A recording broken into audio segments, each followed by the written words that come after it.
4, 3, 2, 1. All right. Welcome back to the third, I think, episode of SCP Authors Anomalous. Today, my guests are SD Locke and IHP, also known as Indigo Haird Possum. It's Hello, actually hello. Ip. Yeah, you don't pronounce the individual letters. Don't worry, you're not the first person to do that. I know you'll be the last. Okay, that's good because I always thought you were IP, and I heard people saying IHP, and I thought I've been doing it wrong this whole time. Yeah, no, it's Ip. It's All right, pronounced one word. IP. Ip. Okay, gotcha. That's hip. Okay. Well, would you guys just quickly tell us some of the things you've written so we can see if chat might recognize you? First, starting with Locke. Probably would recognize my first 001 proposal, Wind Day Breaks, 5999, which I worked on with The Sherm, another SCP YouTuber, and Volgan, and another site author, Modern Erasmus, as well as site author Wodenaz. Okay. Big article, jeez. All right, and Ip. Okay, as for myself, I mainly write a lot of tales, which is stuff that not a lot of the offsite reads, but my main work has been in the SNC Plastics canon, which centers around this weird small town in Wisconsin and all the Foundation researchers who live in it. Beyond that, I actually worked with Locke on something other than what we're going to be covering today, SCP-6500 alongside Dark Stuff, Placeholder McDoctorate, or Placeholder McD, HarryBlank, Grigory Karpin, and Aethris. 6500 was our entry for the SCP-6000 contest and ended up gaining 7th place, I believe? Yeah. 7th. And I also wrote SCP-2217, which is my highest rated article at the moment, and is probably one of the biggest articles about the Church of the Broken God, other than SCP-882, which obviously is the progenitor of it, and also the Twisted Gears Cactus proposal, which is the highest rated Broken God article. Okay. Super cool. What's the name of that article? 2217. Hammer and Anvil. Okay, Yeah. super cool. Hammer and Anvil slaps. Uh-huh. I've definitely seen it before. I don't think I've read it though. Sounds cool. All right. Beyond that, like I said, I mainly write tales, so not a lot of the offsites will read that because they're a bit more intensive to read, I suppose. Like, it's traditional literature, and no offense meant to the offsite fans, but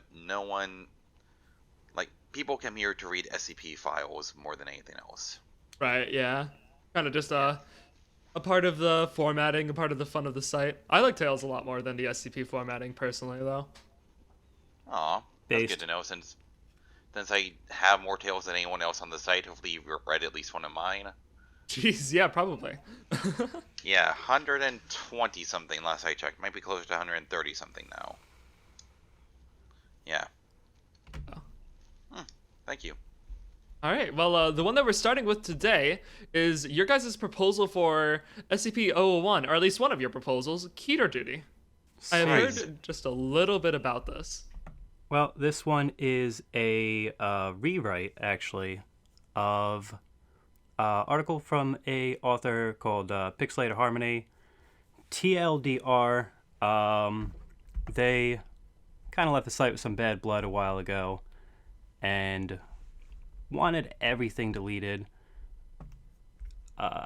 300 plus articles. They were pretty big, pretty notable author, and she wanted everything removed. We ended up voting as a site as a whole, considering how much was built off, because it's community, everybody works together and builds off and collaborates on each other's projects, so it would Right. kind of cripple a lot of what other people have done. So we kind of decided to rewrite a lot of the things instead, as opposed to outright removing them. So this would be the result of all that.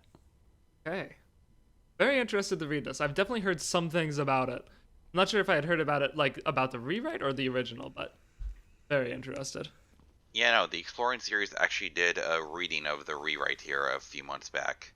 Before Really? he did the reading of Inevitable, which SCP-6500, 7 hours long that is. I think I saw that. Like, wasn't that split into 7 different parts? Yeah, yeah, it was insane. Yeah.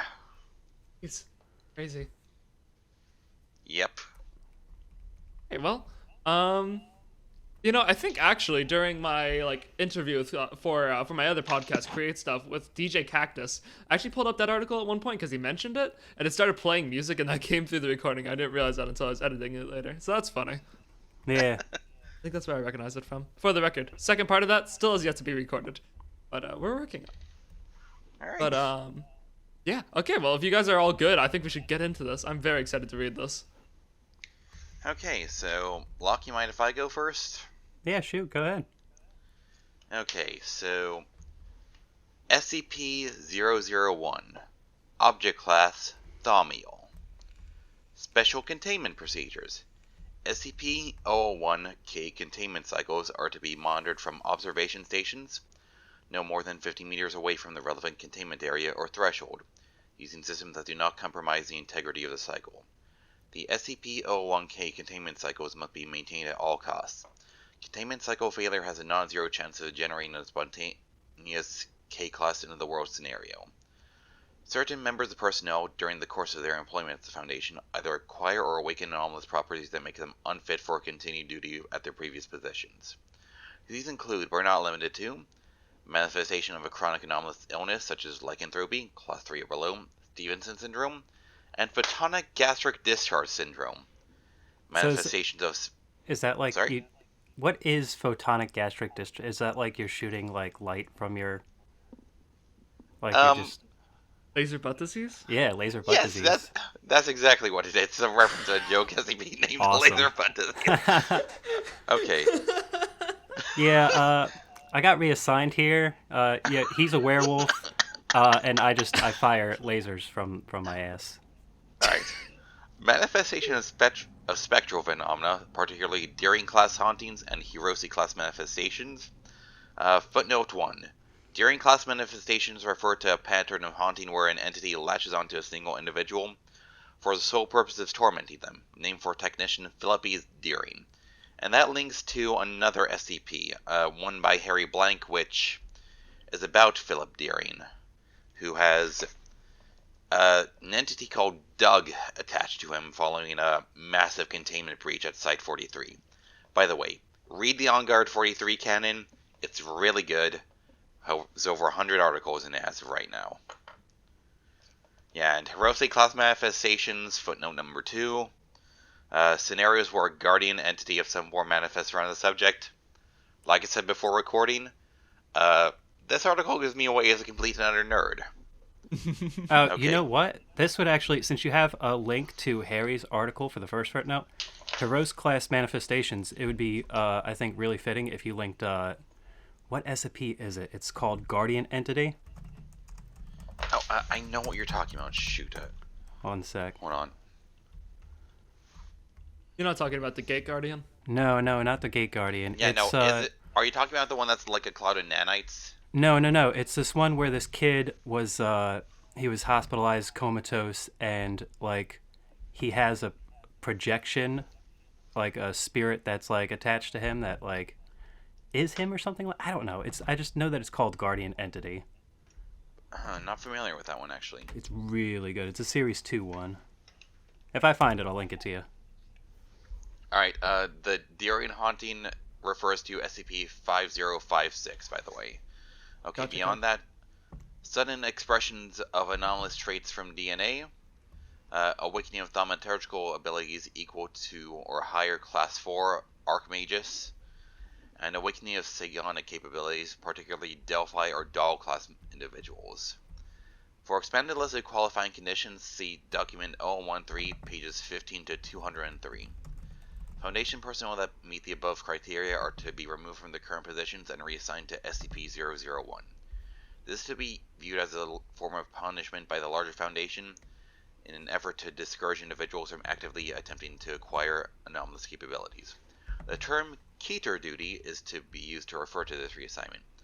Locations listed as a site of reassignment are to similarly reinforce that Keter Duty is a highly undesirable form of punishment.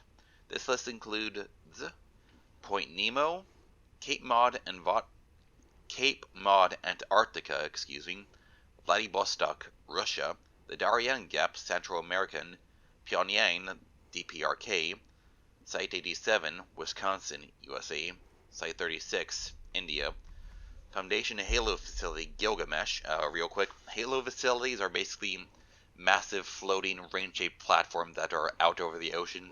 Don't ask me how the Foundation keeps them covered up. This is particularly a reference to the Foundation tale, The Only Way to Travel, I believe it's called. It's by DeJork. It's really good, really funny. Beyond that, Stonehenge, United Kingdom, Roswell, New Mexico, various Foundation waste disposal facilities, any national capital, Washington, D.C., Ottawa, Ontario, etc., any non-Foundation military encampment or base, and Lunar Area 32.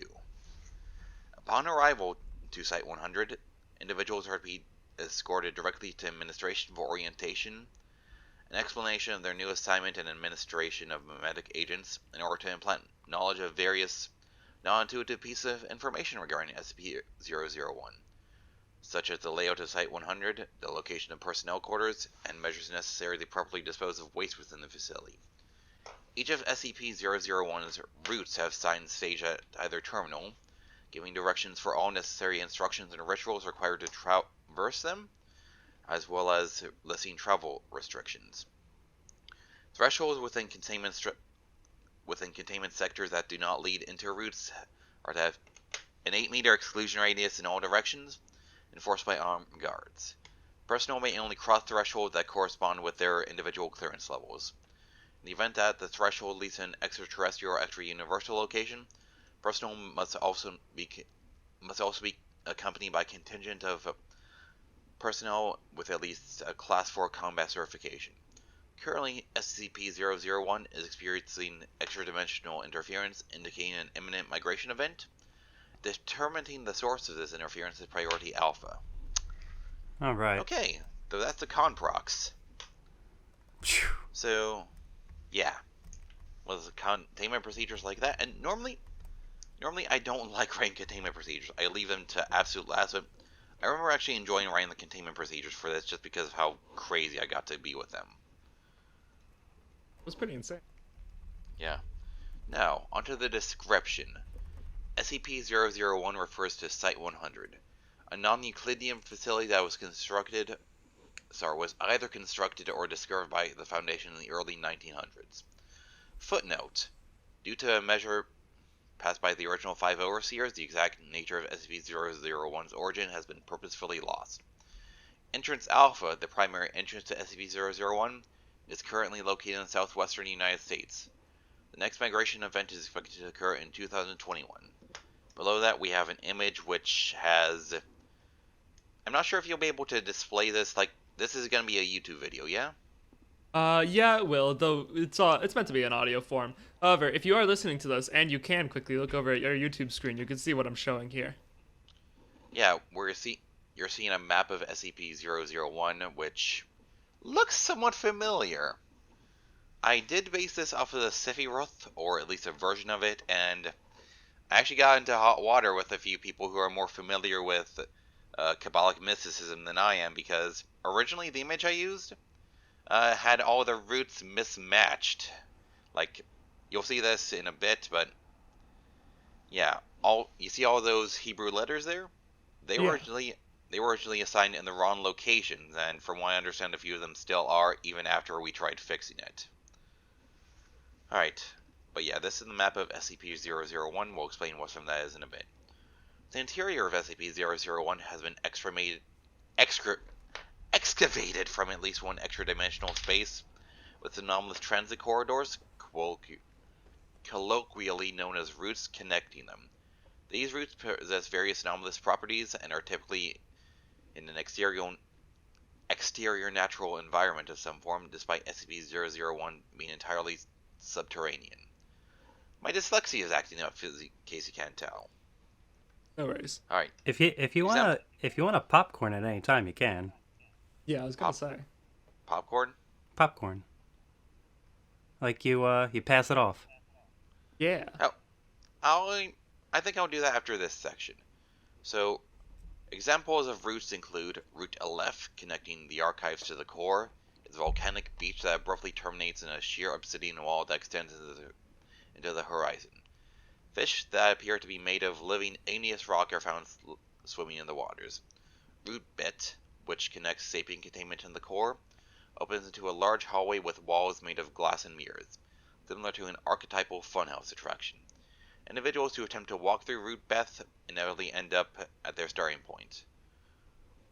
Route Deleuze, connecting conceptual containment in the core, is a vast glowing ocean with no transversable path. Due to the nature of conceptual containment, construction or bringing in a water-faring vessel is highly impractical. Route Vav, connecting esoteric and conceptual containment, is a vast field that is filled with various varieties of fruit trees that is incapable of being crossed. A year-long expedition to Route Vav resulted in failure after a member of the expedition team expressed a desire to return home, and all members of the team found themselves back in esoteric containment. Route Zadi, connecting administration and cognitohazardous, mimetic, and semantic containment, resembles a large igapo, a blackwater inundated forest. Exploration into the area shows it to be on top of some form of floating mountain. Signs directing individuals to paths appear when areas are not being observed. Flamingos are the sole species of animal that inhabits Route Zadi. Route Kaf, connecting administration archives, runs through the 5th floor of a tenement building in an unknown city.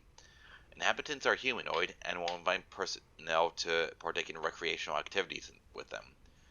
Route Sheen, connecting sapient and conceptual containment, acts as a primary power generator for Site-100, as it contains several hundred perpetual motion machines, which generate a constant 8.7 gigawatts of electricity. Now, I don't make this explicit, but each of these routes and what's contained within them corresponds to the meaning of the meaning that they have in the Sephiroth. Like, each of these connections here has a meaning assigned to them. For instance, route Vav. Vav means perpetuity, I believe, which is why it's a field that's impossible to cross and goes on forever.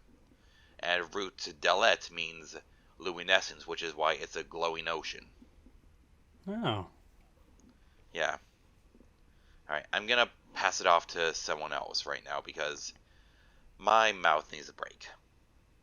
Understandable. Locke, would you like to take over? I can take over. So, let's see.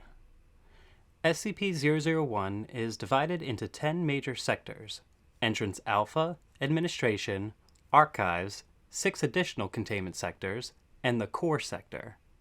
The structural elements of each containment sector appears to be concrete and rebar, with tiled flooring and fluorescent lighting reminiscent of standard Foundation site construction. However, each of the containment sector is several stories tall and are framed in a panoptic structure, with the floors accessible via several glass elevators situated in the open central space. Each containment area contains several instances of SCP-001-K or access apertures, termed thresholds by site staff, to areas of localized reality containing these items if physically located outside of SCP-001. Each 001-K instance represents an anomaly that is capable of perfectly containing an extant Keter-class SCP object. These items are contained in such a way that their individual anomalous properties result in the containment of all items in the same area. Certain humanoid and or sapient Keter-class anomalies, such as Dr. Audrey McGrath, Agent Jihu Cho, and Containment Specialist Diano Enyo and Pifredo Gray, have been forcibly conscripted by SCP-001 to act as Foundation personnel to aid in containment using their anomalous abilities. This conscription anomalously prevents any official Foundation documentation from referencing these individuals using SCP designations. I'm getting a phone call. Oh my goodness. I was wondering what that was. I'm gonna mute myself real fast. I'm going to pick up from here then. I can pick up from nope, here. It was a scam. It was a scam. Oh. Somebody's trying to scam me. Okay. All Awesome. right. Okay, continue. That was terrible. Oh my goodness. I don't know where I'm at anymore. Alright, This conscription. Yes. Okay. Anomalously prevents any official Foundation documentation from referencing these individuals using SCP designations beyond the generalized 001K designation. Alright, so quick note, each of those does refer to a specific SCP. Dr. Audrey McGrath is SCP-353, Vector, a woman who can control various viral and bacterial pathogens. Jihu Choi is SCP-953, a Kumiho, Korean nine-tailed fox who is responsible for a bunch of deaths among Foundation personnel, a lot of which were on a furry convention. Fun. And Dino, Anio, and Perfeito Gray refers to SCP-1765, which is a trio of powerful entities that take over a Foundation site and basically eternally torment researchers with meaningless experiments. Alright, done cutting in, continue. In the event that a newly created or discovered anomaly is designated as Keter class, SCP-001 will begin a process of judgment. During this, at least one section of a wall within a containment area will recess into itself, with a short summary of the SCP in question, typically less than 3 sentences, written upon it. Following a period between 2 weeks and 7 months, if SCP-001 deems the item as needing to be contained within itself, the recess will deepen and expand, and the corresponding SCP object will appear alongside it, alongside a second newly generated SCP-001K instance used to contain it. This 001K instance is generated along with relevant documentation, such as containment procedures, images, and occasionally experiment logs. Individuals mentioned in these logs recall taking part in listed experiments, but cannot remember when they occurred. In certain cases, SCP-001 will reject an SCP object. For example, SCP-008 was deemed to not require containment within itself and was reassigned a Euclid classification. The following is a partial list of SCP-001K instances and their methods of containment.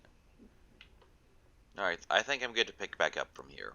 Actually, I would love to read a little if you Yeah, would let me. let Shaun do it. He's not doing come on, anything. man. This is my podcast. What are you doing? Exactly. Try to take it away. The hubris of this Stealing man. the glory. Alright. Go for it, man. Okay, the following is a table with 3 columns. First one, objects designated as SCP-001K. Second one, 001K description.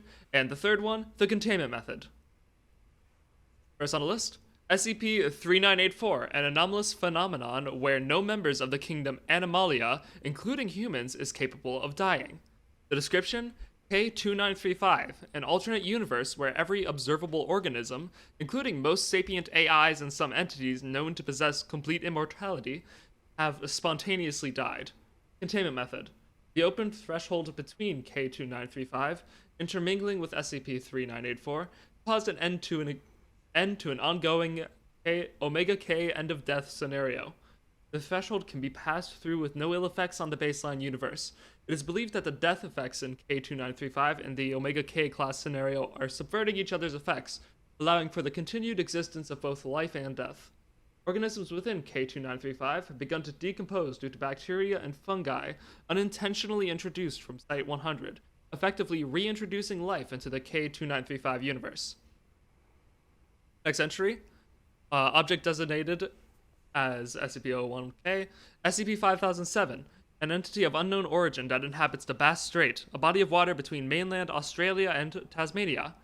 Description, K-169, a gargantuan arthropod that was originally located in the Atlantic Ocean before being forcibly moved to the South Pacific surrounding Australia.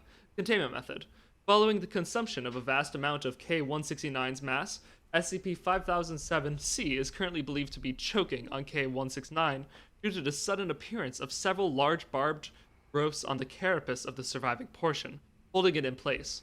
SCP-5007's activity has dropped to negligible levels, barring an occasional seaquake when it gags. Object designated Alison Eckhart, an extra-dimensional Allison Eckhart that contains several Allison Eckharts that are capable of negatively affecting non-Allison Eckharts when given a semantic Allison Eckhart. The SCP-001-K description: Allison Eckhart, an Allison Eckhart affecting agent Allison Eckhart, which causes an Allison Eckhart. Start over.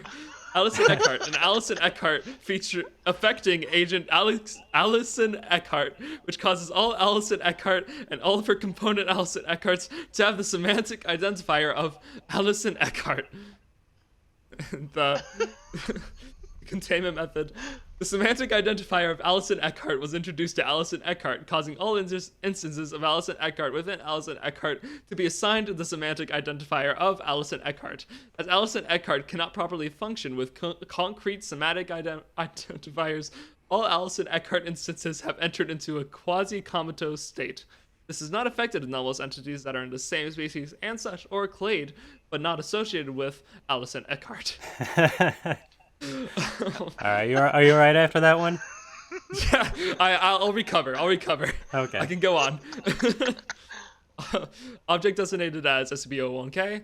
SCP-4040, a pataphysical singularity responsible for the creation and maintenance of Nexus Zone 18, Sloth's Pit, Wisconsin. 001-K description: K1698, a probabilistic anomaly that results in individuals becoming unable to reach or exit specific areas due to intervening circumstances, such as jammed doorways, blocked roads, or errant gusts of wind. Containment method: SCP-4040 has been cut off from the rest of NX-18, as well as the world by K1698's effect, while SCP-4040's gravity prevents the phenomenon from spreading any further. Individuals have been able to reach SCP-4040, but barring the use of other anomalous items or phenomena, this can only be accomplished once per individual. Next row. Objects designated as 001-K. SCP-5859, a mimetic vector affecting the phrase E pluribus unum, which results in individuals who handle currency bearing this phrase to join communes cut off from the rest of society. 001-K description: K2078, a mimetic agent which references an individual that is run in every U.S. presidential election, who runs on a pro-gustatory platform. Infection by this agent causes drastic behavioral changes in affected individuals, particularly increased appetites. Containment method: K2078's campaign platform has included the reintroduction of E pluribus unum motto since 1984. This has altered SCP-5859's intended effect so that individuals are now compelled to further consume various products of American make, particularly foodstuffs. Further countermeasures regarding obesity caused by this interaction are under consideration. Next row. Object designated as SCP-001-K. SCP-3003, an extraterrestrial civilization of humans ruled by SCP-3003-2, a species of sentient microbe which will attempt to conquer Earth sometime before 2050. 001-K description: K1233, an entity that resembles an EMU-type spacesuit, proclaiming itself to be the Moon Champion. Entity is highly durable and is capable of flight speeds exceeding Earth's escape velocity using its jetpack. And containment method: the threshold leading from... Am I reading right? Yes, I am. The threshold leading from SCP-001 to SCP-3003 is inaccessible by all SCP-3003 number instances. Or it's just a number sign. But K-1233 is capable of free ingress and egress. They display combat capabilities not documented in the file created by SCP-001. These capabilities seem specifically suited for destroying SCP-3003-1 and SCP-3003-2 instances. Currently, K-1233 is leading a large-scale rebellion against SCP-3003-2 made up of liberated SCP-3003-3 instances. Full eradication of SCP-3003-2 is expected by 2029. That was probably confusing to listen to. Object designated as SCP-001-K. SCP-5501, a wet plate camera from the 1800s, along with 18 photographs, which act as apertures into an alternate reality filled by immensely hostile entities. 001-K description: K-1983, an extra-dimensional space containing hostile Tartarian entities which collect the hearts of humans and can be repelled by prayer.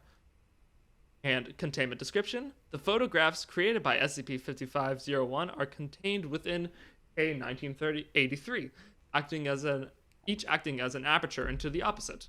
The K-1983-2 instances invade the alternate reality to collect hearts, and SCP-5501 breaches into K-1983 in order to attack K-1983-2 instances. Object designated as SCP-001-K. SCP-ZH-002, an anomalous chimeric entity, roughly equine or curvine in body shape, whose appearance corresponds to natural disasters affecting Taiwan. SCP-001-K description: K-239 is Agent... Oh, I'm going to pronounce this very wrong, but apologies. K-239 is Agent Tageros Watson Sedotier... Oh, wow. Sorry. A 20-year-old type green humanoid of Icelandic descent, capable of spontaneous matter and energy alteration. Containment description: following SCP-001's judgment process, a threshold leading to Taiwan opened within biological containment. This threshold is mobile and always leads to an area that is within half a kilometer of SCP-ZH-002. The agent has used her abilities and training with equine anomalies to tame SCP-ZH-002 to the degree that a thing can be accomplished. This agent has become SCP-ZH-002's full-time caretaker, mitigating the damage it causes, returning to SCP-001 through the threshold twice daily for meals and using other amenities in Site-100. Object designated as SCP-001-K. I lost my place.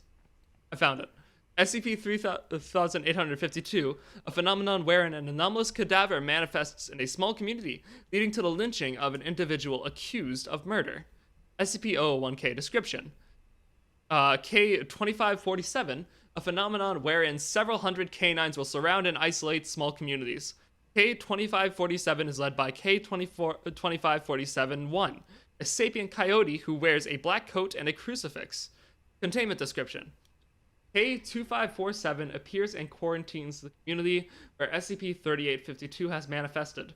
K-2547-1 proceeds to hold a trial regarding the alleged crimes of the SCP-3852 instance, acting as a judge, prosecution, and defense simultaneously through a process of trilocation. The defense tactics of K-2547-1 consist of either holding the town's water supply permanently hostage if the individual is not found innocent, confounding a jury of non-anomalous humans with circular arguments, or finding itself in contempt of court, leading to a mistrial. And object designated as SCP-001-K. SCP-PL-122, an area of land in Poland which decays and such or corrodes organic and inorganic matter. Knowledge of SCP-PL-122's location causes this decaying effect to spread. SCP-001-K description: K-1262 is a vegetal mass that is capable of growth at an incredibly rapid rate, approximately 0.7 kilometers per hour. Containment description: the decaying effects of SCP-PL-122 is effectively smothered by K-1262's rapid regrowth, limiting its decaying effect. Due to the massive amount of plant growth, the true nature of SCP-PL-122's anomaly cannot be discerned by personnel observing it. Combined with altered Foundation documentation, this has effectively negated SCP-PL-122's anomaly from spreading in the mental landscape. And the last one, object designated as SCP-001-K. SCP-55, unknown. SCP-001-K description: SCP-579, data expunged. Containment method: can't fit square pegs in round holes. And that's the end of the table. He did it. Eventually. I'll read the last two paragraphs here, and then popcorn to someone else for whatever the thing at the bottom is. Only 9 of the 10 sectors of SCP-001 are accessible. The core of SCP-001 has been completely cut off from the rest of SCP-001 through the 3 connecting routes, Aleph, Beth, and Daleth, either terminating or being unnavigable using current available resources. Despite this, several Foundation expeditions to attempt to reach the core have been undertaken, with each expedition revealing new information about the nature of the core. In April of 2021, an expedition successfully reached the core of SCP-001. The following containment cycle is inaccessible to all but the administrator of the Foundation. Its cycle is contained within the core of Site-100 alongside a sealed document. Oh, okay. I will popcorn back to Ihp if you're good with that. I'm good with it. I've had my throat to rest, so object designated as SCP-001-K. Oh, before we go on, this is an addendum. Site-100 Central Containment. Level 6001 clearance required. Hello, Architect. Objects designated as 001-K. 001 Pikmin. A sapient universal force that causes realities to resemble fictional narratives in structure, and frequently manifests trope-like phenomena and behavior. 01K Description. 001 Tufto, an expression of the conceptual struggle between pre-modernity and modernity, known to the larger Foundation as the Scarlet King. And containment method, this is a bit more poetic than the others. At the end of everything, we hold on to anything. The red entropy will claim all but the narratives. Someone will tell the story long after we are gone. The King's children say we raise trees to put up monuments to our narcissism. Our topsoil is data, with trees of concrete sprouting from it, bearing fruits of creation, tended to by gardeners calling themselves the bedrock. Royalty lives and dies, but a story is eternal. And after that, we have one final note. Firstly, we have a photograph of what appears to be some kind of beach looking over the ocean at sunset. And this final note reads, I am sorry you will never know peace. There is a flaw to the New Order and the other. You can see it too. The balance, the scales we precariously. This will create a wasteland of a world, ruled by fear and darkness. We cannot allow this organization to lose its... Already they are hurting the staff into cells once more. Our roots are rotting and dying, but the walls do not breach. You have fallen and await in containment. Learn from us. It will get worse before it gets better. People will miss the hope, but they will want this world back in time. If you scream when you are alone, know that you are heard. Woo. And that is Keter Duty. Yep, that is the entire article right there. We did it. The entirety of Keter Duty. Wow, Yeah, that was a lot thing. easier than I thought. It was Definitely a lot the shorter entire than I thing. thought. Yeah, crazy that nobody has discussed it at all, and it only has one tag that says fragment. Yeah, so thing about that is one of the fragment pages for the actual proposal. So why don't you try? Do you still have the tab with the regular one in your open here? I guess No. I sent you a link. See if that works, and tell me what comes up when you open that up. What color it is? It is black and red. Good, perfect. Okay, so Okay. normally you should be able to access, depending on where you land when you first open the page, you should be able to access the other version by refreshing. But, it's a 50-50 chance, and you can actually refresh and end up on the same one. So we're not sitting here refreshing the page for a half hour. Trying our luck. Yeah, I just... That's awesome. Yeah, though. you got Super lucky, though, cool. that you got onto the dark proposal. So that was Ihp's version of Keter Duty. He wrote that half. This would be my half of Keter Duty. Ah, okay. Only fitting that you would be the one to start. Oh, goodness, I set myself up for that, didn't I? You sure All did. right. Also read the bit at the top. That's a little bit different. Yeah, from so what this is a little different. The first one was perpetual. It was Site-100 perpetual concordial containment. And this one is Site-001 synchronistic containment in perpetuity, which I don't think I came up with that. I think we have Estrella Yoshite and placeholder McDoctorate, both credited on this proposal. They both helped out with formatting, ideas for combinations, and all sorts of things of that nature. I think I think Estrella came up with synchronistic containment in the words. She came up with the words. Let's go on. Item number? Right. SCP-001, Object Class Thaumiel. We got an image, quite different from the image on the other page. SCP-001, Entrance Omega. Pictured headstones are symbolic. Remains are irretrievable. Special Containment Procedures. The containment cycles of all SCP-001-K instances are to be maintained at all costs. Monitoring of each cycle is to take place within a dedicated observation room, using methods incapable of undermining the balance to the respective anomalies. Observation and the enactment of individual containment protocols are to remain wholly compartmentalized and classified from one another. To ensure compliance with this mandate, all personnel are physically prohibited from accessing containment zones apart from their own, and interzone communications have been made inexecutable. Thus, each zone must possess the resources necessary to sustain personnel until their expiry. The Master Containment Document is accessible to Level 5 personnel and above. And I need a drink of water. Oh boy. Should the containment sigils in any zone become compromised, attendant personnel are to prepare for direct intervention. SCP-001 is to be staffed entirely by personnel who have been tried and sentenced by Overwatch Command for offenses against our organization and its core principles. While the potential for further insubordination among personnel stationed at SCP-001 remains a credible threat to its continued function, the ramifications of subversive actions have thus far served as a means of effective behavioral moderation across the board. Only Level 6 personnel are to be read into the ritualistic aspects of consigning personnel to the upkeep of SCP-001. In classified internal documentation below the level of Top Secret, this type of conviction is to be referred to as Keter Duty. Traditionally, this subset of penal code was used solely for traitors to the organization. However, as more instances of SCP-001-K are discovered, the sentencing of Keter Duty has expanded to cover the following infractions. The use of anomalous objects or phenomena for one's own gain, i.e., material wealth or personal well-being.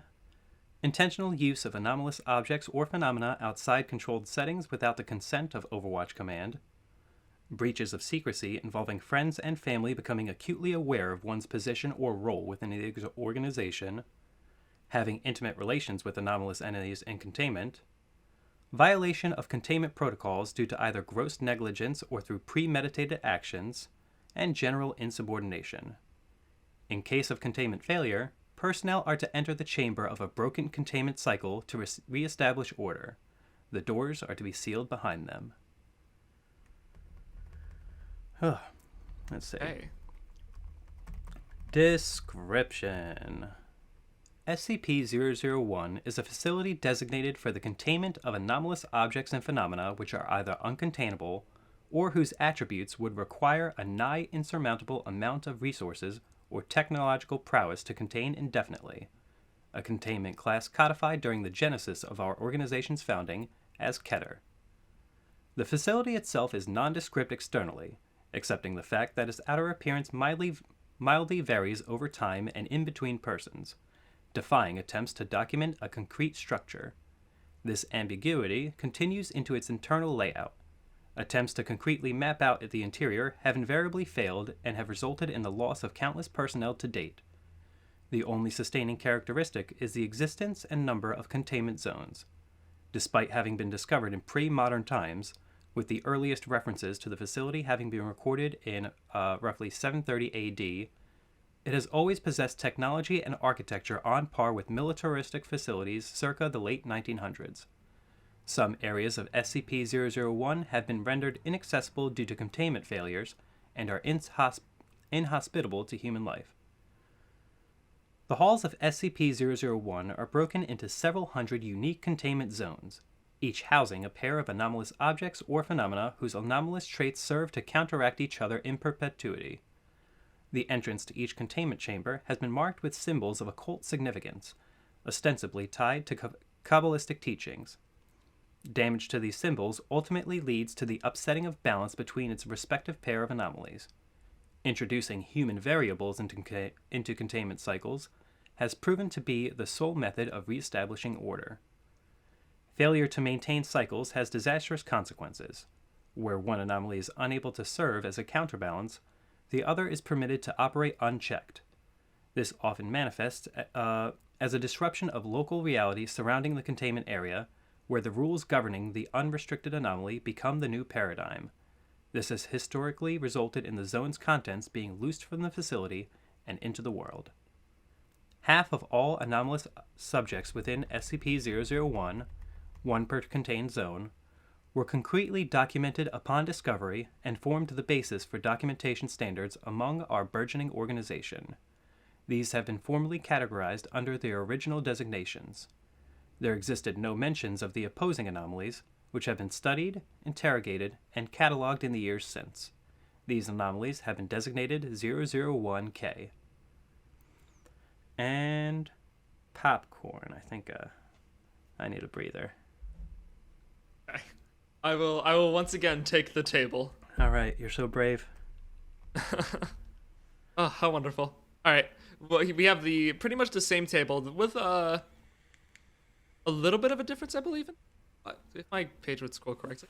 Okay, yeah. So this table, the 3 columns are SCP description, O1K description, and containment method, which is a little bit briefer than, or brief. I don't think briefer is the word. A little bit more brief than the original, or at least the first part.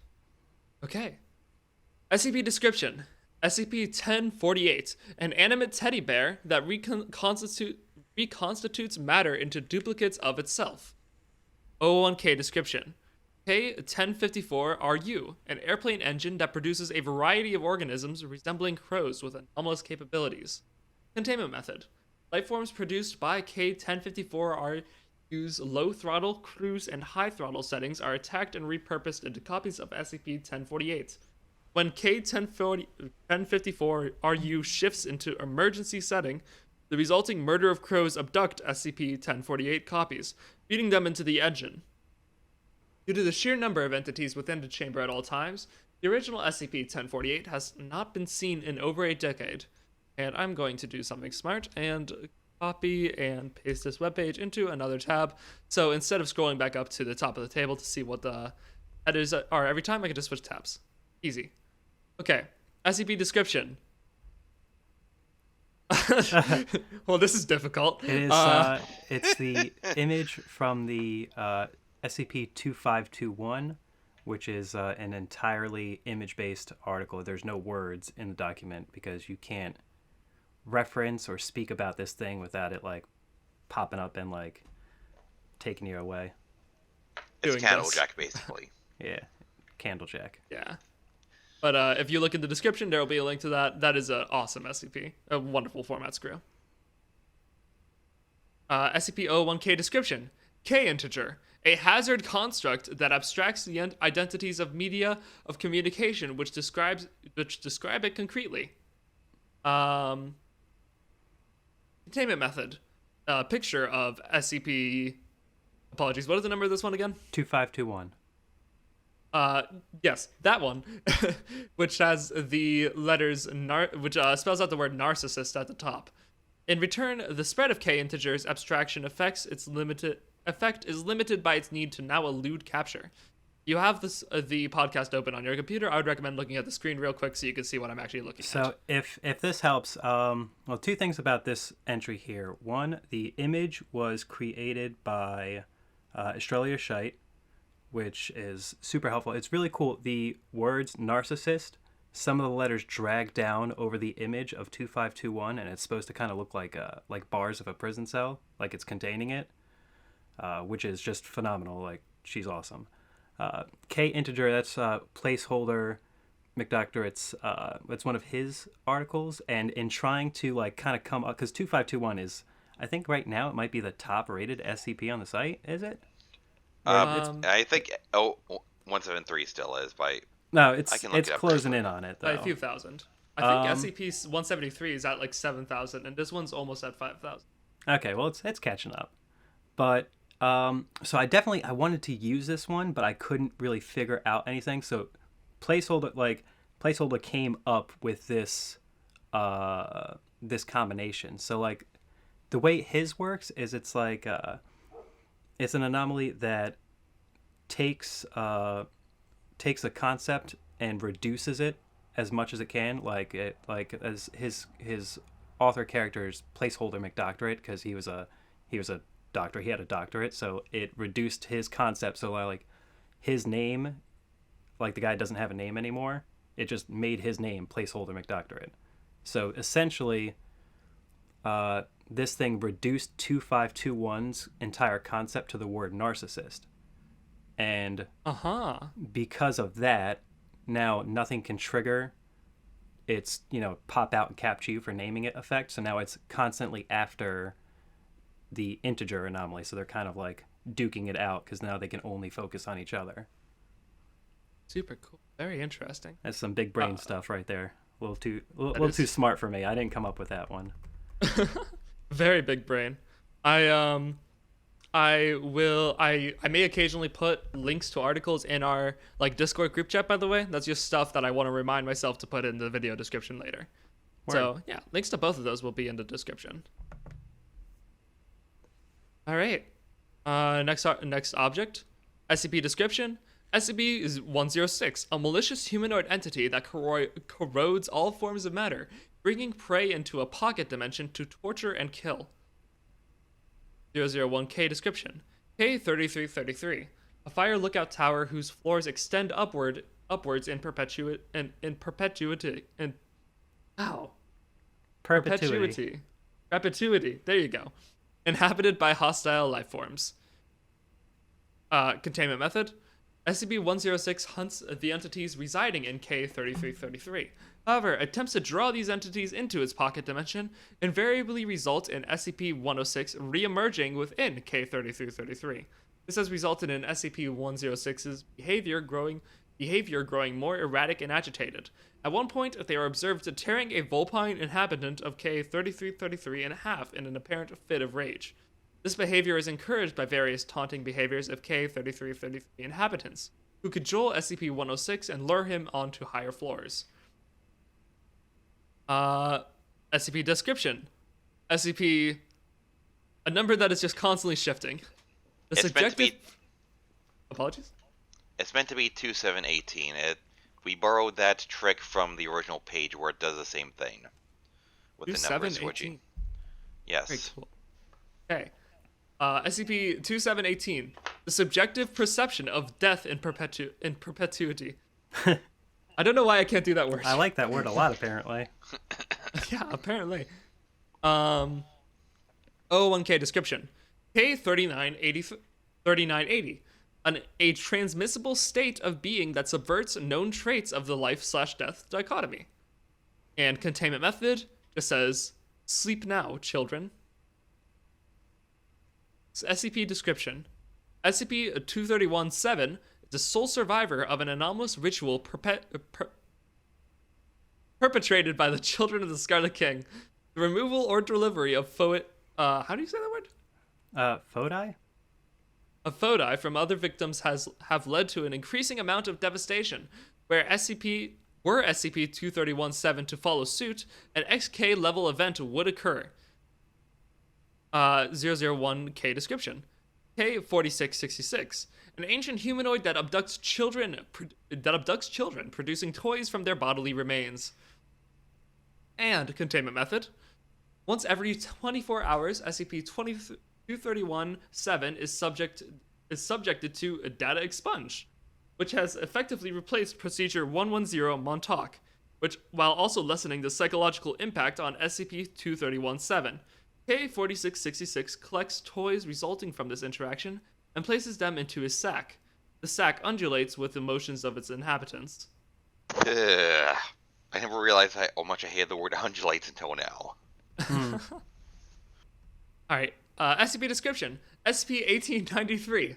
I have my hands full, Shaun Saxum. I'll deal with you later. 01K description. K3999. Not applicable. Containment method. The exact process of containment is not fully understood. The corpse of researcher Tallerin is suspended in the middle of a chamber. The sound of a wooden baseball bat dragging against concrete can be heard on occasion. SCP description. SCP-1739.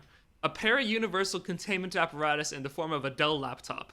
Its primary program is used to input a time between 0101-2004 and the present.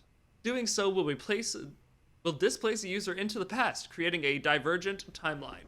This universe will then be fed on by an unknown entity, represented on the computer as a graphic of a woman unchaining a dog and tossing a ball.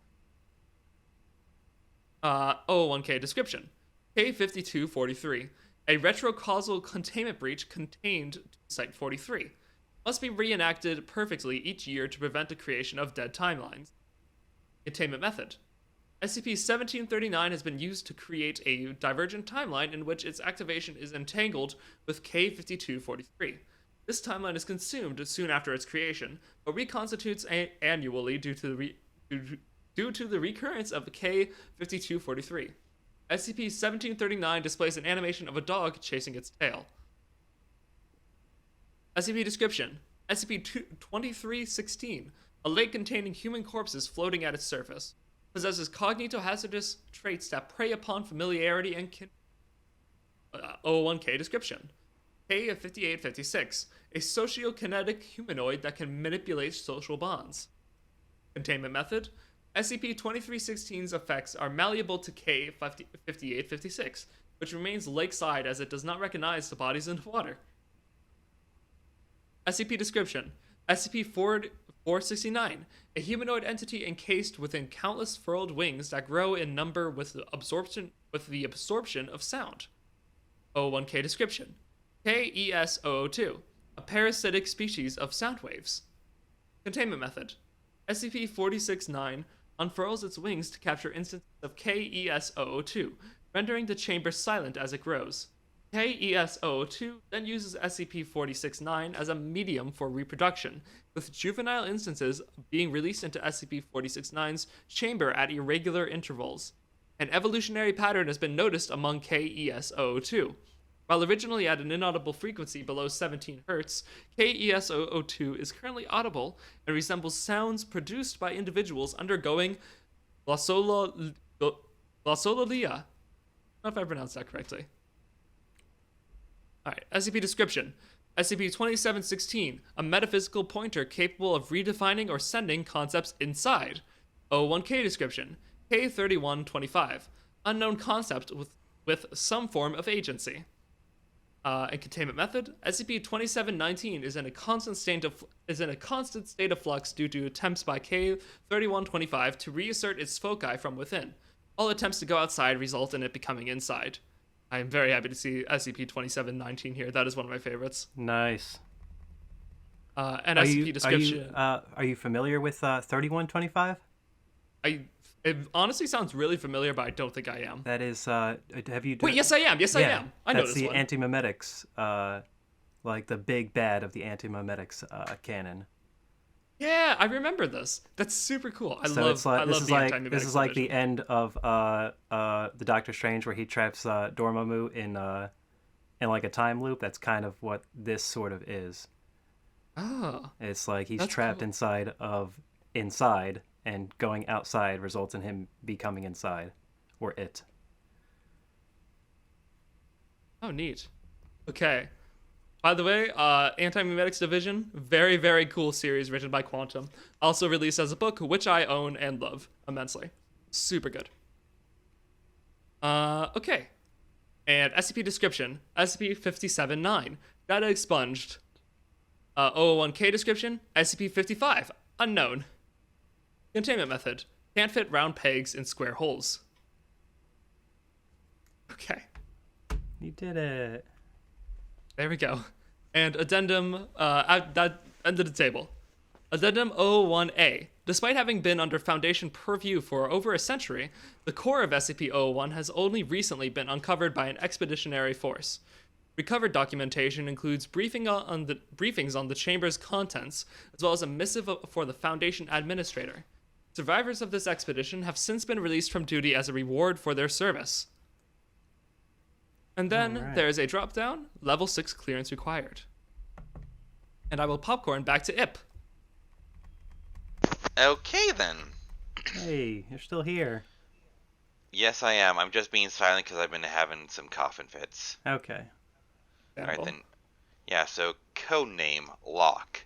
State of the Earth should a solar singularity occur, causing all organic life to become semi-liquid and immortal. Before you These continue, I think you should tell us real quick what happens when you click on level 6 clearance required drop down, and also what this table is.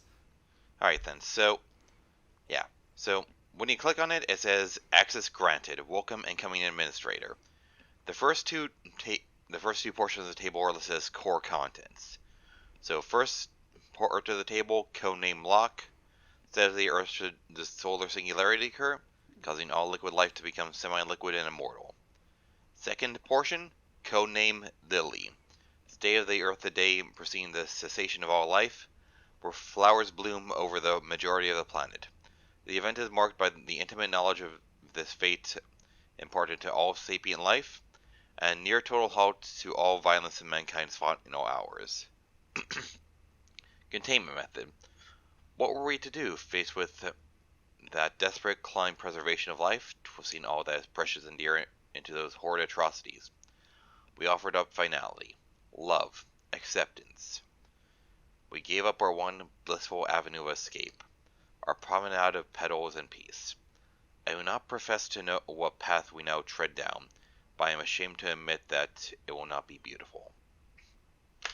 And there's an image here. The image shows another beach, like in the other part of the proposal. And the caption reads, "Do you see?" And this also has a note at the end. I regret to inform you that you will not know reclamation. There is a flow to the new order and to the other. If your eyes were right, you could see it too. The balance, the line we precariously. Naturally, this would allow us to circumvent the majority of possible K-class scenarios through its maintenance. However, understand this. We cannot allow this organization to redevelop we return to our core ethos of containment. Our roots are rich with life without a single breach this quarter. Olympia has fallen and her corpse picked clean. I love you. Feed from it. It's all going to be better. We will have empathy again. And just recently they turned the sun back on. If you're ever alone and you hear the way a pattern screams, bow your head. Your sacrifice will be honored. Ooh, okay. All right. We There's did a it. lot to unpack here. God. Yeah. Let me I first actually, say. Sorry, go ahead. yeah, I actually kind of tear up at the sun back online a little bit. Don't know why. Ah. Yeah. Okay, I will say I'm a little bit proud of myself for this. I noticed that the last table here with only the two like codename Locke and codename Lily. That's, if I'm understanding correctly, that's Locke, your 001 proposal and Lily's Yes. proposal. Yep. When Day Breaks by you, and The World's Gone Beautiful by Lily. That Right. is. And the other half has my 001 proposal, I.H. Pickman's proposal, Story of Your Life. And the other proposal there is Tufto's proposal, The Scarlet Cane. Scarlet Cane I only read recently. Like, I read it while we were writing this year. I wish I'd read it sooner. It's a really great proposal. Okay, super cool. So, do you have any questions or theories about how this works or what's going on? I'm interested to know your thoughts. Okay, I'm not gonna lie. I do kind of struggle to actually like really take in and like what's the word? Like comprehensively understand information when I'm reading it out loud. Especially when I'm focusing on doing it in a way that is meant to be absorbed by an audience. I mean, I get it and I have the information in my head. However, I haven't really like thought about it to a level of like deeper understanding. So I have nothing. That's okay. I don't It understand. does look like the anything sun is a either. little bit red in that sunrise too, though, at the end. So the original Keter Duty essentially was pretty much the same as what we have here. Like, it was a random facility. They don't know how long it's been around. And inside are all these Keter class anomalies containing each other in cycles. And then you kind of get to the end, and there's an additional little note which we both had our own versions of. That was like the little end piece that we have. It kind of like, it's weird speak a little bit, and essentially it kind of hints that there was like a previous like restructuring of reality that kind of messed up the universe and kind of broke it a little bit. And so I'm not exactly sure the author's original headcanon, but I took it to understand that in shifting into like this new universe from whatever happened before, it caused all these things to, like, maybe it was like a failsafe that the old Foundation set up to kind of keep these things from breaking out, so they're containing each other.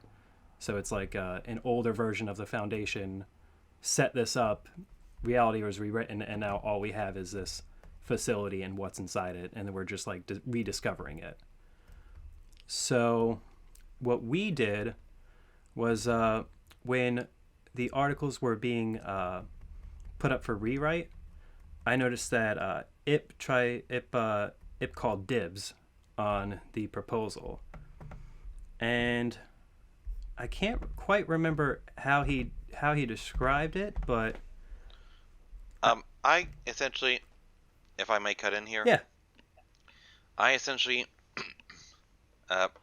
this was back when I was basically when I thought they were the original author. I kind of wanted it to be a tribute to her work, so the weirdness that she had, because back when she was on Bare Terms with Site, she was a big influence on me. A lot of my earlier articles, I've been on this site for 10 years as of this Saturday, actually, and a lot of her articles were a big influence on me, so I kind of wanted to write a bit of a tribute to that here, while also kind of making this a bit weirder. Like, Foundation's transition from horror to more general weird fiction, and I wanted it to be a bit lighter in tone. Yeah. that was it. Okay. Yeah. So he was talking about like kind of making it lighter, and maybe I'm a little bit of a traditionalist, but like the old version was kind of like, it was kind of dark, kind of scary, kind of messed up, and I was like, if we are going to give it a new treatment, I think we should try to keep the tone. So then we kind of started talking about it between the two of us, and we were trying to figure out like how we can sort of both achieve what we wanted to see in this like revision of it. And eventually, in us talking about it, Australia Shite, the one of the authors credited on it, she made the 2521 image for this. She suggested that it would be really cool if there were like, it was like joking, but she was like, "Oh, it'd be really cool if there was two Keter duties and they were containing each other." So essentially, that's what's going on here. We kept like the narrative of the whole thing behind it is there was some sort of reality restructuring, and this is the result of it. Except the way it is now is there's like a branch to it. So my half would be, and if you pay attention to the table, you'll see on the dark version, my version, the SCPs that are original to this universe are anything from Series 1, Series 2, and Series 3. So like the older version of the site, when it was, like as Ihp said, like more horror focused, more dark in tone. And then the ones that are assigned with like from a different universe are from Series 4, 5, and 6. Whereas in And also Ihp's, some international.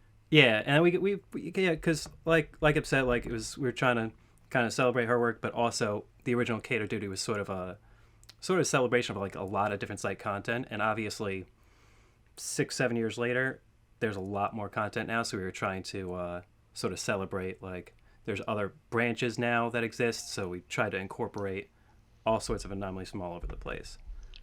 Yeah, no, Keter Duty is incredibly influential, if only for one reason.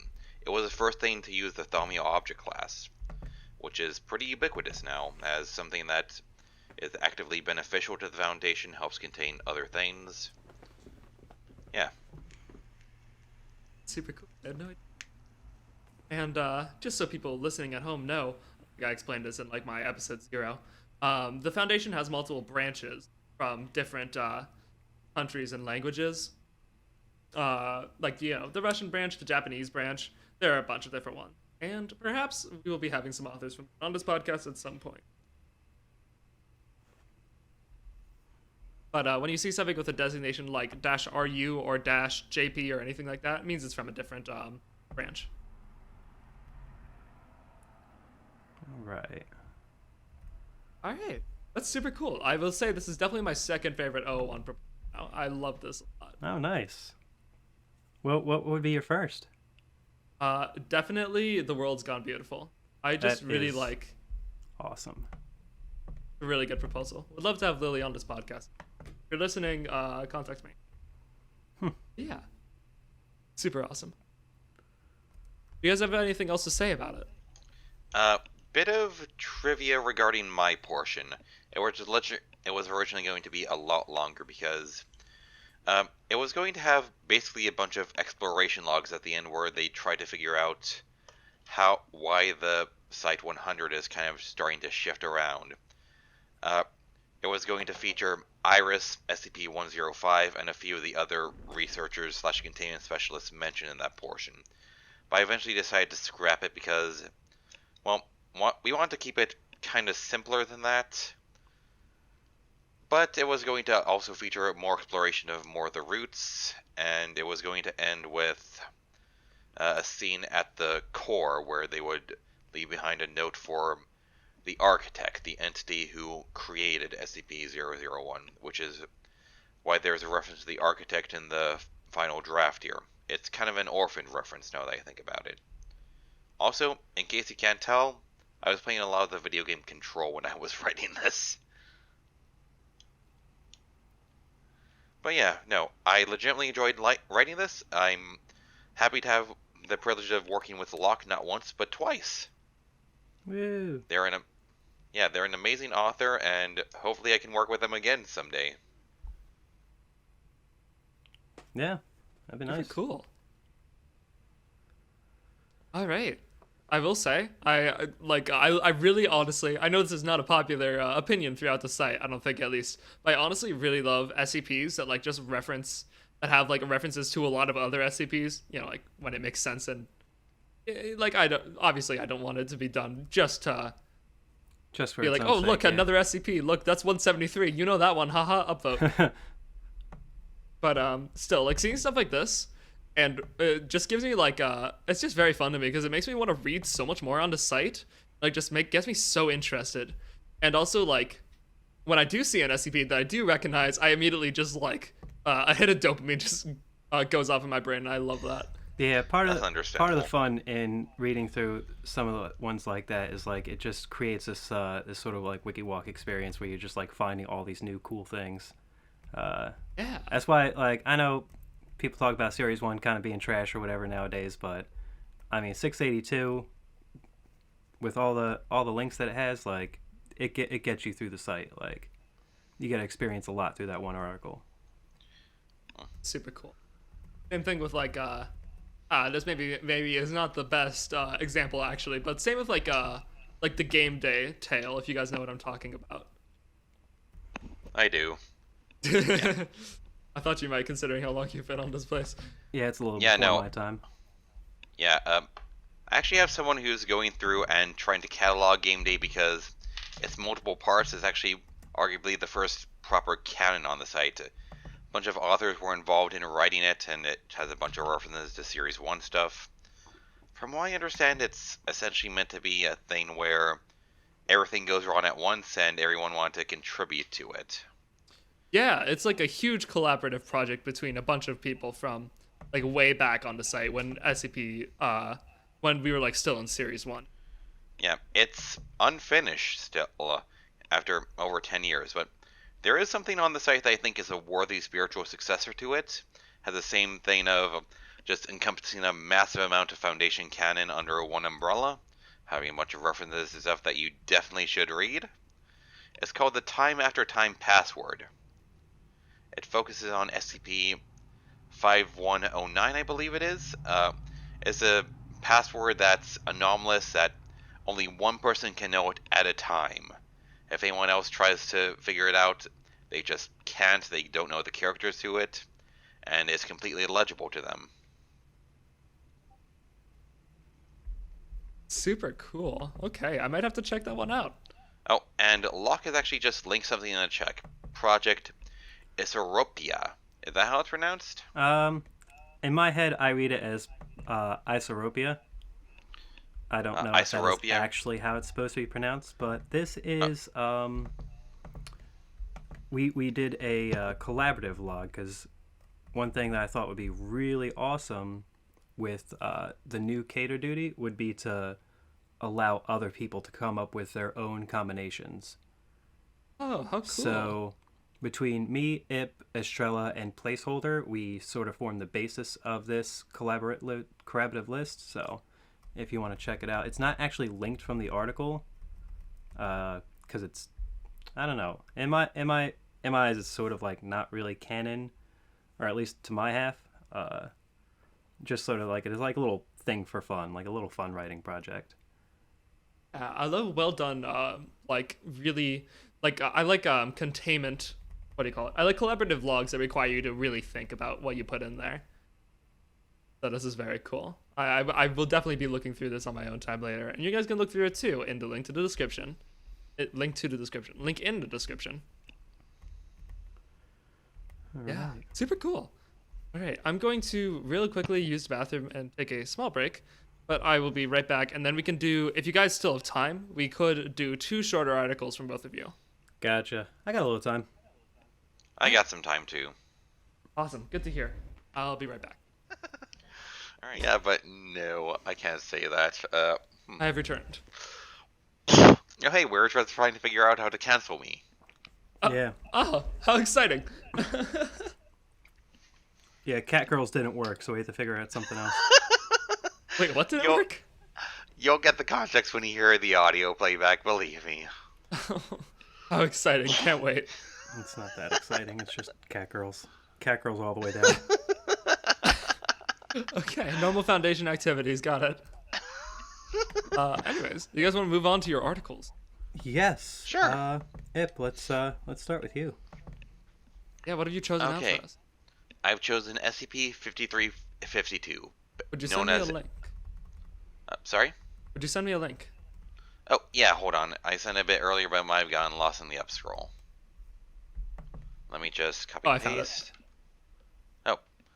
Well, let me get it to you again anyway. Okay, awesome. It's a very nice rating. Okay. SCP-5352. Absence. Item number, SCP-5352. Object class, Euclid. Special containment procedures.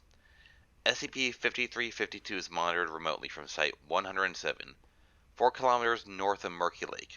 Once per month, a team of 5 members of personnel, 2 D-Class, 2 agents, and 1 researcher, are to enter the town and collect samples and monitor anomalous phenomena within.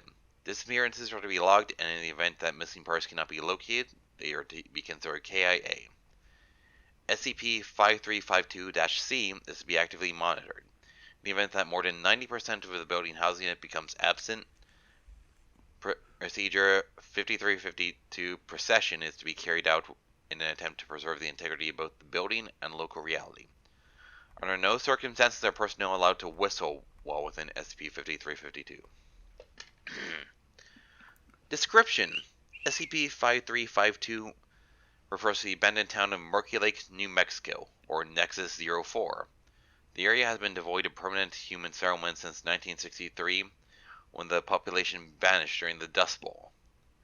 Prior to this, anomalous events of unclear origin have been documented throughout Murky Lake, though these events were treated as being of low priority by the American Secure Containment Initiative. Most Nexus zones operate under a series of thematic constants. Footnote: for instance, the citizens of Harkness, Maryland are immune to all non-anomalous diseases, but after the intentional infection of the town's water supply by an unknown group in the 1980s, all citizens contracted at least one anomalous infection. SCP-5352 appears to operate on a theme that has been quantified as absence. Historically, Murky Lake and the area around it had the highest number of disappearances per capita within New Mexico, despite the fact that the population at its peak was 103 people. The rate declined following the abandonment of the town in 1936. Several other items serve to support the theme of absence, including a complete lack of wildlife within an uneven 5-kilometer area, centered around the skeleton of a horse behind the former general store, a lack of chlorophyll in plant life. Despite this, plants continue to grow normally, the inability for music to be played or performed in any form, whether live or recorded. The sole exception to this is whistling, which data expunged. The tendency for groups of 5 or more individuals to lose at least one member inside SCP-5352. In most cases, this is a temporary separation. The lack of bacterial or fungal species outside of human bodies, which is believed to account for the relatively well-preserved state of Murky Lake. And random gaps in buildings, wherein pieces of furniture, walls, and even load-bearing beams are physically absent, but the surrounding structure is not affected. The eponymous Murky Lake is also absent, likely due to non-anomalous evaporation following the departure of the town's populace. The former lake bed still exists approximately half a kilometer to the north of town. Notably, a large amount of human skeletal remains have been found atop and within the lake bed, and display signs of health issues common in the late 1800s and early 1900s. Of the bodies recovered, approximately 70% have one or more holes in their sternum or ribcage, while 5% have been decapitated pre-mortem. SCP-5352-A is a gap between two buildings on Main Street. Records in Union County date to this time indicate the existence of the town hall in this location. Individuals who enter SCP-5352-A often emerge soaking wet, despite the lack of water in the area, and bear minor ligature marks around their wrists, elbows, knees, and ankles, and major ligature marks around their neck. At irregular intervals, between 2 and 12 humanoid figures are visible within SCP-5352-A. They are intangible and have not responded to Foundation attempts of communication, excluding Incident 5352-5, which resulted in 15 Foundation casualties. Directly across from SCP-5352-A is 5352-B, which refers to a space beneath the town Undertaker. SCP-5352-B is accessible through a trapdoor on the ground floor. Personnel who have entered and exited 5352-B cannot recall any details about its appearance, but have been able to retrieve items from within. Visual recording equipment uniformly fails within the space, but audio recording has detected the sounds of glass breaking underfoot, metallic clanging, and a large amount of flowing water. Despite claiming to be an Undertaker, items retrieved from SCP-5352-B include several non-standard tools and chemicals, including needles, straight lasers, cleavers, tattooing ink, sulfuric acid, and a branding iron with the head in the shape of a 12-pointed star. SCP-5352-C refers to an anvil within the remains of the blacksmith at the northernmost edge of the town of Murky Lake. This building would have been close to the lake itself and is most heavily affected by the gap phenomenon present in SCP-5352, with over 75% of the structure physically absent. SCP-5352-C has been modified in such a way that makes it impractical to use metalworking. The face of the anvil has a hole in the center which runs through the body of the anvil. Sounds of running water can be heard from the underside, speculated to be the same underground channel detected in SCP-5352-B. The horn of SCP-5352-C has been sharpened to the point where it would make it unsuited for shaping metal. Given the amount of human blood found on SCP-5352-C and the presence of SCP-5352-C1 in the same building, it's speculated that SCP-5352-C was some form of altar. 5352-C1 is what the Foundation researchers have termed a ritual garrote. 5352-C1 consists of a 40 centimeter length of human sinew, wrapped around a metal wire with a pair of 15 centimeter long handles at either end that serve emanate in sharp points. Each handle is carved with the shapes of 6 humanoid figures. Testing has confirmed that the wire of SCP-5352-C1 has drawn and sharp enough to decapitate a human being. The handles are irregularly shaped and fit within the Pritchell and Hardy holes atop 5352-C's face. At irregular intervals starting at noon and ending in sunset, the building containing SCP-5352-C will become impenetrable to visible light. Thermal imaging has shown 12 humanoid figures within, apparently looking at 5352-C. When this phenomenon ends, another portion of the blacksmith containing 5352-C will have vanished. SCP-5352 was discovered by the Foundation, rediscovered I should say, following the disappearance of the crew of Following the Ley Lines, Ghost Town Explorers, a paranormal reality TV show filming in the vicinity. While their equipment was found scattered throughout the town and their vehicle parked on the lake bed, the only evidence of any crew member was a hat located on the ground outside of SCP-5352-A, which, based on the brain tissue recovered inside, belonged to host William Plunkett. And that was all he wrote. Interesting. Now, I should probably explain what a nexus is. A nexus in the Foundation universe is an area of high anomalous activity that is inhabited by just regular human beings, folk like you or me. To use an example from popular culture, Gravity Falls would be considered a nexus in the Foundation universe. I've written a lot about nexuses. Sloss Pit is the location of SNC Plastics, and that's a nexus. This is my attempt to write a brand new one from scratch. And it was my attempt to write one where no one lived, but was still considered a nexus. Because people used to live there, and weird shit happens. Pardon my French. Also, don't worry about it.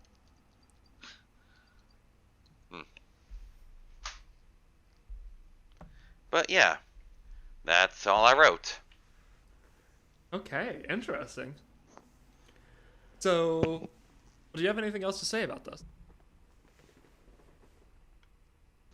Yeah, so the Following the Ley Lines TV series that's mentioned at the end, that's something I want to make a recurring element of the Foundation universe. Like, I love the idea that in the Foundation verse that there's all these little, like, pieces of pop culture that don't necessarily exist in our universe. Like, Following the Ley Lines is kind of meant to be a parody of all those ghost hunting shows that fake all their evidence. And they have a tendency to just run into genuine examples of paranormal activity. This is my second time of writing about them. And also the second time that they've fallen into some kind of horrific paranormal event. Although I don't go into detail as to what that event was here, but based on the fact that the only thing that they recovered of the crew was brain tissue, weren't good, I can tell you that for free. Okay, interesting. So this whole article hints at some larger paranormal event as you in here. Indeed. Interesting. Okay. I don't think I quite parsed it from this reading, but I might go back to that and try to understand it later. Right. Yeah, it doesn't help that I have a bit of a cold right now, so I'm flubbing half my words because I'm congested. Oh, don't worry about that. Your reading was fine. Oh, good to know. Well, if you're listening to this and you figured out what it is, you should leave a comment explaining what your theory is. Because I have very little idea, but I'm extremely curious. In that case, Locke, shall we move on to yours? We probably should. Let's do it. I think, let me get you a link. Here we go. 3980. Okay. This one is called Blind Lead the Blind. All right. Go ahead. Item number SCP-3980. Object Class Keter. Provisional. Special Containment Procedures. The former forward operating base Locke has become the de facto containment site for SCP-3980.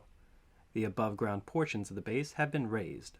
The subterranean areas have been entombed beneath several thousand tons of concrete and paved over. Physical containment beyond these measures have been deemed unnecessary. All transmissions from FOB Locke are to be disregarded. There were no survivors. Several former personnel from FOB Locke have been detained within Site 5, which is crossed out, and footnote, personnel are to be reminded that there is no Site 5. They have been detained within Site 87 until the perpetrator behind Incident Locke 3980 have been identified. Innocent parties may be released if and when this occurs. The guilty party is to be executed. The method of termination has yet to be decided. Description: SCP-3980 is an unidentified anomaly responsible for the loss of FOB Locke and the deaths of 107 Foundation personnel on 2/14/2000. This event has been designated Incident Locke 3980. Due to its recent acquisition prior to its date, the destructive nature of the event in question, and the loss of physical documentation as well as all hands on site, its exact nature and properties have yet to be definitively ascertained. Currently, all information on SCP-3980 have been gleaned through the first-hand accounts of the personnel who were stationed at FOB Locke and had been off-site at the time of the event. These former personnel suffer mild to severe impairment of their mental faculties and memory, possibly due to previous interaction with SCP-3980. Despite this, all personnel are in agreement that Incident Locke 3980 is a result of sabotage on the part of one of their number. Each suspect claims to know who the saboteur is, but are incapable of providing this information when prompted. The suspects are otherwise wholly compliant with their imprisonment. The following is a summarized list of traits that have been ascribed to SCP-3980 by former personnel. Parentheticals denote sources of each claim. First claim is SCP-3980 is either self-replicating, according to Researcher Bond, self-sustaining, according to Security Chief Mattias, or possibly ectoentropic, according to Dr. Walters. Second, there may be as few as 5, according to Dr. Peterson, or as many as 10,000 instances, Private Odd, of SCP-3980. SCP-3980 is infectious, being transmissible between human subjects, according to Researcher Bond.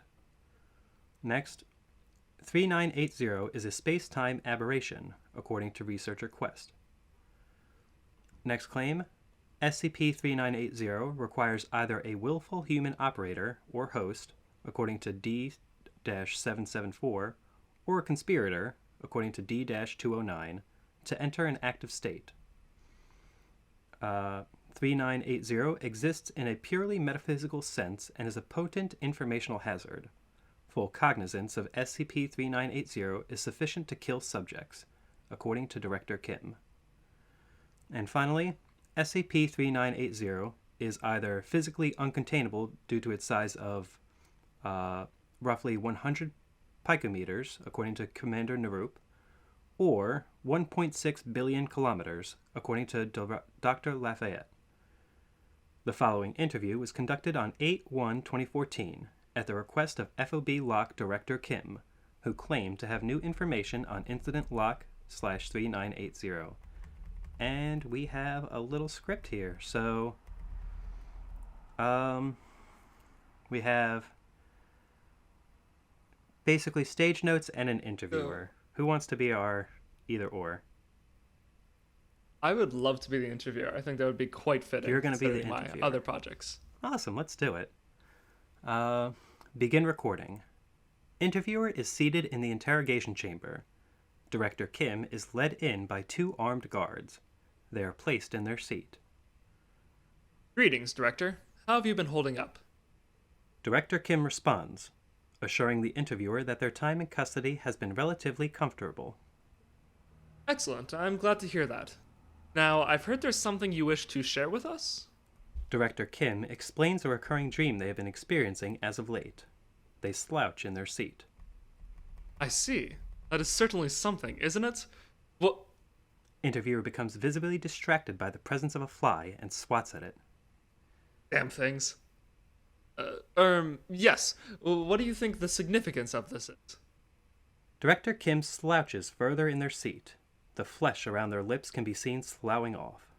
They begin to recount their final day on site, 1 day prior to the incident. Go on. Director Kim details the remembrance of the anomaly to the best of their knowledge. As they do, the interviewer becomes preoccupied with the killing of several more flies. This continues for several minutes. Director Kim shouts animatedly at the interviewer, redirecting his attention. They state 3 words. No. That can't... The interviewer expires. Security guards enter the chamber and drag Director Kim back to their quarters. The interviewer is led to the site morgue for post-mortem examination. 4 guards were necessary to restrain him. End recording. Oh. Okay, and that's the end. I like that last that interview a lot. Yes, so I'll go ahead. This was part of a contest a few years back. It was the first JamCon, and I think the theme for this one, I think it was murder mystery, maybe. So yeah, it was a murder mystery contest. So basically, I did this in one sitting, sort of stream of consciousness. It was supposed to be about Clue, but in real life, and it became kind of something else as I went on.